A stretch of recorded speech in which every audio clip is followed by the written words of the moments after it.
প্রশাসনিক ব্যবহারকারীগণ ই-কোর্ট সিস্টেমে প্রবেশের জন্য প্রশাসনিক লগইন ক্লিক করুন। আপনার দফতর আইডি ও পাসওয়ার্ড দিয়ে লগইন করুন।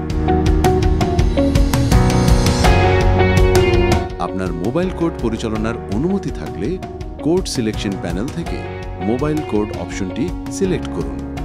কোর্টে প্রবেশের পর সিস্টেমের ড্যাশবোর্ড দেখতে পাবেন। ড্যাশবোর্ডে পরিচালিত মোবাইল কোর্টের মামলা সংক্রান্ত তথ্য দেখতে পাবেন। সংশ্লিষ্ট ড্যাশবোর্ডে ক্লিক করে উক্ত মামলাসমূহের তালিকায় প্রবেশ করতে পারবেন। মোবাইল কোর্ট পরিচালনার জন্য প্রথমে আপনাকে কর্মসূচি প্রণয়ন করতে হবে। এজন্য মেনু বার থেকে কর্মসূচি প্রণয়ন অপশনে ক্লিক করুন। আপনার মোবাইল কোর্ট সংক্রান্ত কর্মসূচির ক্যালেন্ডার দেখতে পাবেন। ক্যালেন্ডারের ওপরে কালার কোডের বর্ণনা দেখতে পাবেন। যেই তারিখে কর্মসূচি প্রণয়ন করতে চান সেই দিনের উপরে ক্লিক করে নতুন কোর্ট খোলার অপশন পাবেন। সংশ্লিষ্ট কোর্টের নাম টাইপ করে কোর্ট খোলা অপশনটি সিলেক্ট করুন। সেই তারিখ অনুযায়ী কোর্টের কর্মসূচি যুক্ত হয়ে যাবে। কর্মসূচি প্রণয়নের পর কোর্ট পরিচালনা বাটনটিতে ক্লিক করে স্বপ্রণোদিত কোর্ট অপশনটি সিলেক্ট করুন। অতঃপর অভিযোগ গঠনের ফর্ম পাবেন। প্রথমে অভিযুক্ত ব্যক্তির তথ্যসমূহ পূরণ করুন।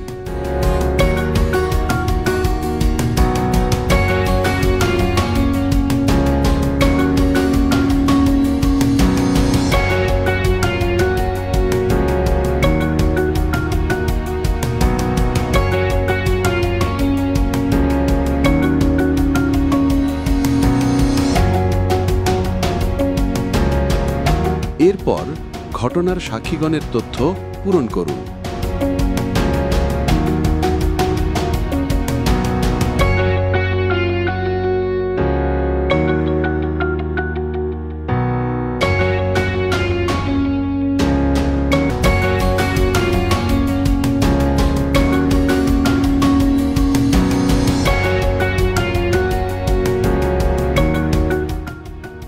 অভিযোগের বিস্তারিত পূরণ করুন।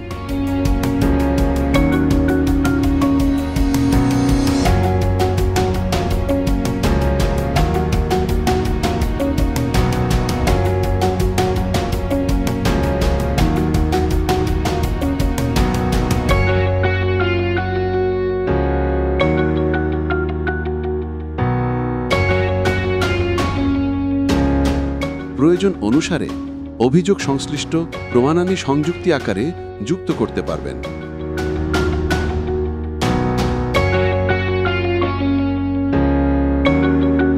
অভিযোগ সফলভাবে গঠনের পর মামলার নম্বর সিস্টেমে অটোমেটিক জেনারেট হয়ে যাবে।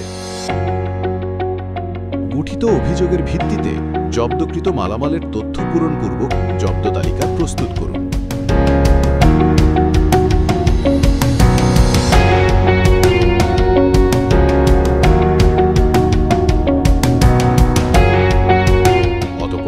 আসামির স্বীকারোক্তি অংশে আসামির স্বীকারোক্তি গ্রহণ করুন।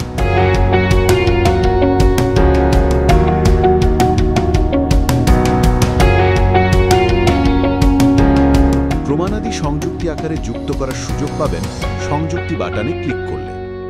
আসামির জবানবন্দি সম্পন্ন করার পর আদেশ প্রদান অংশে প্রবেশ করবেন।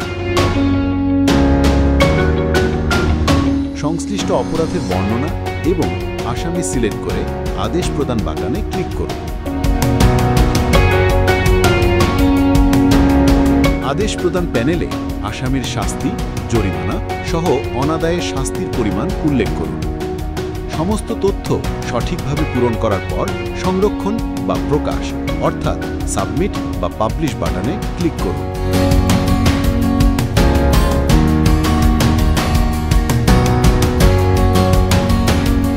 শাস্তি প্রণয়নের পর দায়িত্বশীল কর্মকর্তার যাবতীয় তথ্যাদি পূরণ করে সংরক্ষণ বাটনে ক্লিক করলে সিস্টেম স্বয়ংক্রিয়ভাবে আদেশপত্র তৈরি করবে।